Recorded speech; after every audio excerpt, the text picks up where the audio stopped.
Bab 042. Setelah melewati hari yang panjang bersama Baby Julie dan Kayla di kediaman Mommy Korla, Vano akhirnya berpamitan untuk pulang. Sebenarnya Vano masih ingin tetap berada di sana saat ini, tapi mengingat ada batas di antara mereka, membuat Vano sadar diri untuk pulang. "Kamu gak mau makan malam dulu di sini?" tanya Kayla. Dia merasa tak enak hati karena melepas Vano pulang dalam keadaan lapar. "Aku belum lapar. Lagi pula aku juga bisa makan nanti di rumah," balas Vano.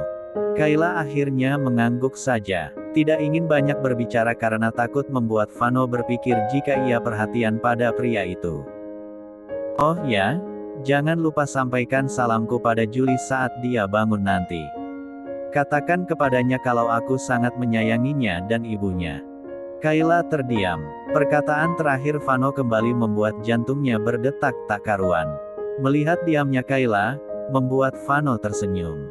Pria itu langsung saja beranjak pergi dari hadapan Kayla dengan melukis senyum di wajahnya. "Kenapa aku baru menyadari kalau Kayla itu sebenarnya cantik sekali. Bahkan kecantikannya jauh dibandingkan Marsha," gumam Vano dalam hati. Rasanya saat ini dia menjadi suami yang merugi karena selama ini tidak bisa menyadari jika Kayla jauh lebih baik dan sempurna daripada Marsha. Buktinya saja, walaupun Kayla sadar dan tahu jika pernikahan mereka hanyalah sebatas pernikahan kontrak, tapi Kayla tetap menjalankan kewajibannya dengan baik sebagai seorang istri yang baik untuk dirinya. Selama berada di perjalanan pulang, Vano terus saja memikirkan Kayla dan buah hati mereka. Vano pun jadi teringat dengan alasan Kayla mau menerima tawarannya saat itu. "Bukannya Kayla ingin menikah denganku karena dia mau mendapatkan uang untuk mempertahankan rumah masa kecilnya," gumam Vano. Mengingat alasan Kayla tersebut dan bagaimana nasib rumah itu saat ini, membuat Vano terpikir akan sesuatu. "Sepertinya Kayla akan senang kalau aku kembali menyerahkan rumah itu kepadanya. Ya, aku harus mengembalikan rumah itu pada Kayla sebagai hadiah karena selama ini dia sudah begitu baik sebagai istriku dan sekarang sudah berhasil menjadi ibu yang baik untuk anak kami." Malam itu juga, Vano meminta pada salah satu orang kepercayaannya untuk mencari informasi keadaan rumah milik orang tua Kayla. Apakah rumah tersebut masih dihuni oleh Bu Maria dan Arnetta atau bagaimanapun kondisinya. "Rumahnya sudah digadaikan lagi oleh Bu Maria, Tuan. Dan sekarang hutangnya lebih banyak dari sebelumnya." Vano menghembuskan napas kasar di udara. Geram sekali dia mendengarnya. Bagaimana bisa Bu Maria memanfaatkan rumah yang seharusnya menjadi milik Kayla digadaikan pada pihak bank? "Aku ingin rumah itu kembali menjadi milik Kayla apapun caranya," titah Vano. Rasanya cukup dia memberikan satu perintah saja karena anak buahnya pasti sudah mengerti dengan tugasnya. Setelah memberikan perintah, Vano mematikan sambungan telepon mereka. Kini Vano mengalihkan fokusnya pada foto Baby Julie yang terpasang di wallpaper ponselnya. "Julie, kamu cantik sekali seperti ibumu sayang," kata Vano seraya mengusap foto wajah Baby Julie. Semakin lama dia memperhatikan wajah bayi itu, semakin rindu pula dia pada Julie. Ingin rasanya Vano kembali ke rumah Mommy Korla dan bermain bersama Julie lagi. Namun Vano masih cukup waras untuk tidak melakukannya. "Sudahlah, aku tidak boleh terus seperti ini. Julie bisa gelisah nantinya kalau aku terus memikirkannya seperti ini," kata Vano. Dia teringat dengan cerita beberapa temannya tentang ikatan batin seorang ayah dan anaknya. Sang anak bisa saja rewel dan sulit tidur karena ayahnya terus memikirkan dirinya. "Aku gak boleh buat Julie kesusahan untuk beristirahat.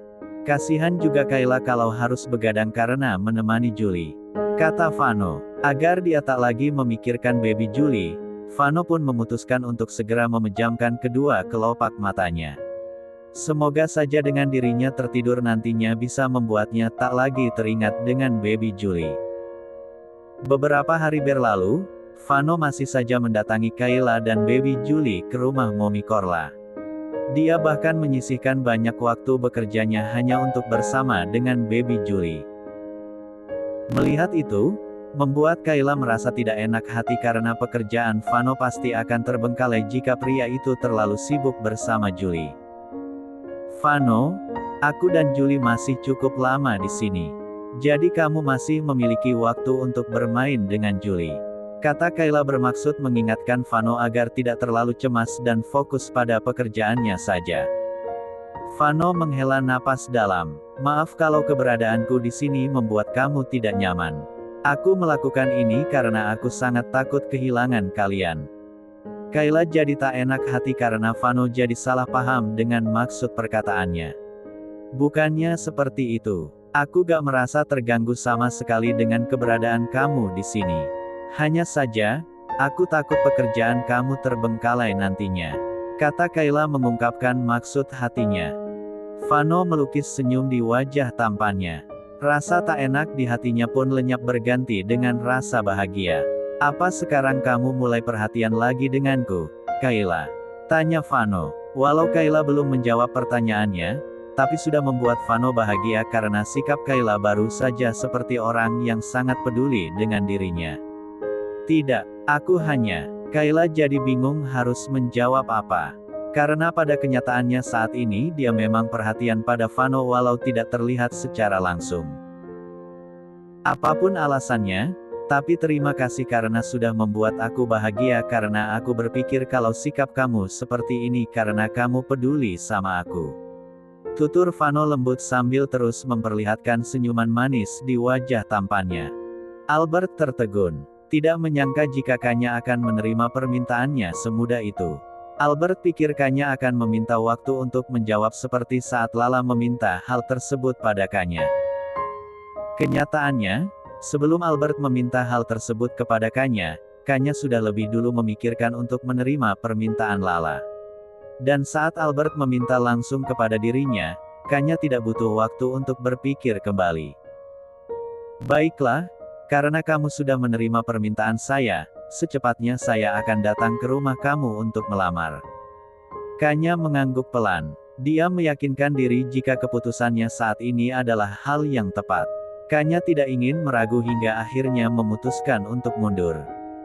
Setelah tidak ada hal lain yang ingin dibicarakan, Kanya dan Albert akhirnya pergi meninggalkan taman dan pergi menuju pabrik sesuai tujuan awal mereka. Selama berada di perjalanan menuju pabrik, Kanya dan Albert hanya diam dengan pemikiran masing-masing. Semoga takdir yang aku pilih saat ini adalah takdir terbaik untuk hidupku selanjutnya. Gumam Kanya dalam hati. Setelah pagi itu memutuskan untuk menerima lamaran Albert, pada malam harinya, Kanya akhirnya menceritakannya kepada Embun lewat sambungan telepon. Mendengar cerita dari dirinya, lantas saja membuat Embun tersenyum di seberang sana. Kanya, sebagai sahabat baik kamu, aku akan selalu mendukung kamu untuk melakukan hal yang menurut kamu baik. Aku percaya dengan berjalannya waktu nantinya, Kak Albert bisa mencintai kamu seperti Kak David mencintai aku dulu. Kanya mengaminkannya walau tidak ada harapan dalam bentuk apapun yang ingin dia taruh pada Albert. Pasalnya, apa yang Kanya pilih saat ini murni hanya untuk Lala. Gadis kecil yang sudah berhasil mencuri perhatiannya sejak awal mereka bertemu. Dan gadis kecil itu pula yang membuatnya terus memikirkannya sampai ke alam bawah sadarnya. Kamu yakin menerima lamaran Nak Albert, sayang? Apa kamu sudah berpikir lebih dulu? Kamu harus ingat kalau masa depan kamu dipertaruhkan untuk itu. Kata Mama Kamila lembut setelah Kanya selesai bercerita dengan Embun dan mengajak Mama Kamila ikut bercerita. Kanya mengangguk pelan. Semoga saja keputusan Kanya saat ini adalah keputusan yang tepat, Mah. Balas Kanya. Melihat keyakinan di wajah putrinya itu, membuat Mama Kamila tak dapat berbuat apa-apa. Sang suami yang baru saja kembali dari luar kota pun ikut bungkam tidak ingin berbicara banyak selain memberikan doa terbaik untuk putrinya. Di saat kamu sudah berani mengambil keputusan, itu berarti kamu sudah menerima resiko yang mungkin terjadi ke depannya. Kata Mama Kamila. Kanya mengiyakannya. Terima kasih karena Mama dan Papa udah dukung keputusan Kanya. Semoga saja apa yang Kanya lakukan saat ini bisa membuat hidup Kanya bahagia nantinya. Mama Camilla dan Papa Aji mengangguk. Sebagai orang tua, mereka tentu saja ingin yang terbaik untuk hidup putri mereka.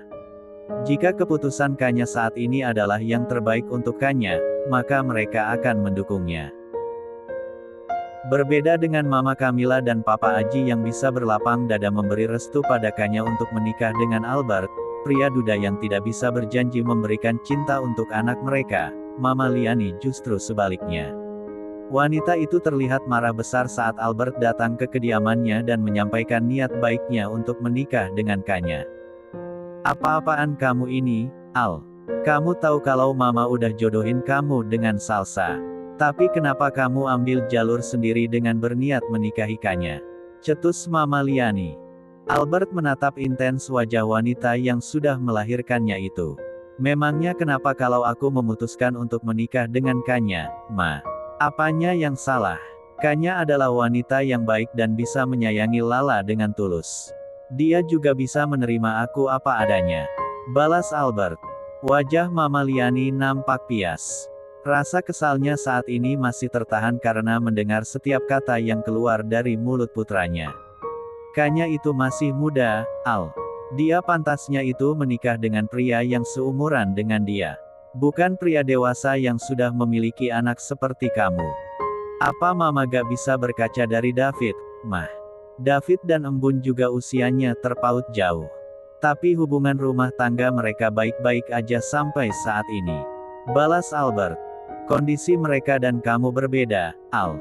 David itu menikah dalam keadaan belum pernah menikah sebelumnya. Sedangkan kamu sudah. Kata Mama Liani agar putranya itu bisa mengerti. Albert menghela napas dalam-dalam. Ternyata apa yang ia duga sebelumnya benar kejadian. Bagaimana ibunya itu sangat sulit untuk diajak berdiskusi dengan baik. Terserah Mama mau berkata apa. Yang jelas aku sudah mengambil keputusan untuk menikah dengan Kanya. Tegas Albert. Dia tidak ingin lagi mendengar kata apapun itu dari sang mama. Mama Liani menggelengkan kepala. Masih bersikap keras kepala untuk tidak mengabulkan keinginan Albert. Pernikahan seperti apa yang ingin kamu jalani dengan Kanya, Al? Apa kamu tega menikahi dia hanya demi Lala? Kamu bahkan tidak mencintai dia. Albert menulikan telinga. Daripada berdebat terlalu lama dengan ibunya itu, lebih baik dia pergi saja dari sana. Tidak akan ada ujungnya juga bila ia terus saja berdebat dengan Mama Liani. Albert, kamu benar-benar keras kepala. Geram Mama Liani. Sebal sekali dirinya melihat sikap Albert saat ini. Albert yang dulunya selalu mendengar perkataannya, kini berubah menjadi batu. Sangat sulit untuk dikasih tahu dan diberi kebenaran di dalam hidupnya. Jadi papa dan tante Kanya mau menikah. Wajah Lala nampak begitu girang saat mendengar perkataan Albert jika Kanya menyetujui keinginan Lala untuk menjadi ibu sambung dan mau menikah dengan Albert. Albert mengangguk seraya melukis senyum di wajah tampannya. Apa Lala senang, sayang? Tanya Albert seraya memberikan usapan di kepala Lala. Seneng sekali, Pah. Lala seneng banget malah karena sebentar lagi Lala bakalan punya mama. Albert tersenyum saja mendengarnya. Rasanya tidak ada hal yang lebih menyenangkan untuk dirinya saat ini selain melihat kebahagiaan yang terpancar di wajah cantik putrinya itu. Karena sudah memberitahu Mama Liani dan Lala tentang rencana pernikahannya dan Kanya, akhirnya hari berikutnya, Albert mengajak Kanya untuk pergi ke makam mendiang istrinya untuk meminta izin menikah dengan Kanya. Mendengar ajakan Albert, lantas saja membuat Kanya mengiyakannya tanpa berpikir panjang lebih dulu. Menurut Kanya, tidak ada salahnya jika ia ikut bersama Albert untuk meminta izin pada Laura untuk menikah lagi. Toh ia sudah berlapang dada dari awal untuk menerima Albert yang masih mencintai mendiang istrinya sampai saat ini. Apa Lala gak diajak pergi, Pak? Tanya Kanya. Dia masih saja berbicara formal pada Albert karena saat ini posisi mereka masih berada di dalam perusahaan. Tidak, Lala gak perlu mendengar apa yang akan kita bicarakan nanti dengan Laura. Kata Albert.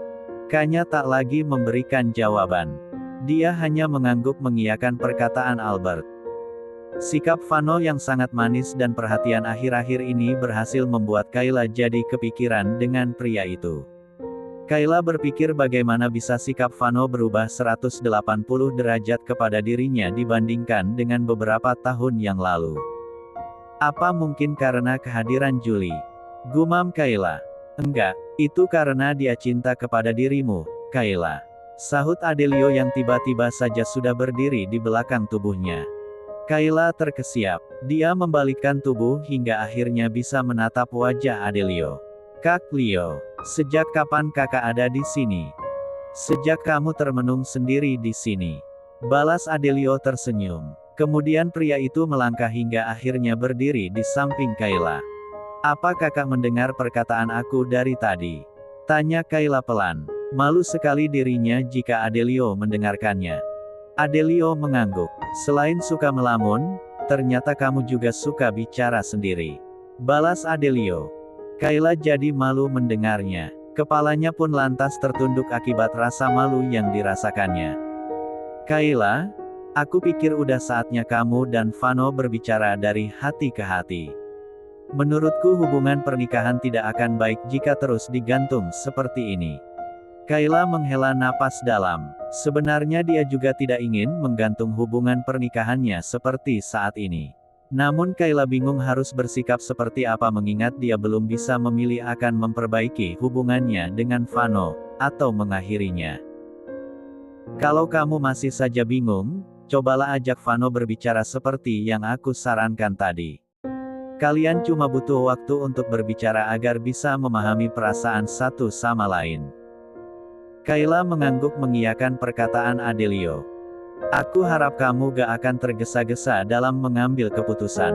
Aku cuma gak mau kamu menyesal nantinya. Pesan Adelio. Kepala Kayla mengangguk. Aku akan memikirkannya lebih dulu sebelum mengambil keputusan nantinya, Kak. Adelio kembali tersenyum. Dia percaya jika Kayla pasti bisa mengambil keputusan terbaik untuk dirinya dan baby Julie. Ya sudah, kalau begitu masuklah. Tidak baik terlalu lama berada di luar terlalu lama seperti ini. Kayla mengiyakannya. Keduanya pun akhirnya melangkah masuk ke dalam rumah dengan senyum yang menghiasi wajah masing-masing. Apa-apaan ini? Bu Maria dan Arneta dikagetkan dengan kedatangan dua orang pria berbaju hitam yang meminta mereka untuk meninggalkan rumah saat itu juga. Kalian berdua harus angkat kaki dari rumah ini karena pemilik rumah ini akan menempati rumah ini dalam waktu dekat. Kata salah satu pria pada Bu Maria. Pemilik rumah siapa? Jangan ngawur kamu. Balas Bu Maria keras. Apa Anda lupa kalau Anda sudah tidak bisa melunasi hutang Anda pada pihak bank? Sesuai dengan perjanjian, rumah ini akan kami sita jika Anda tidak bisa melunaskan hutang Anda sesuai dengan waktu yang sudah disepakati.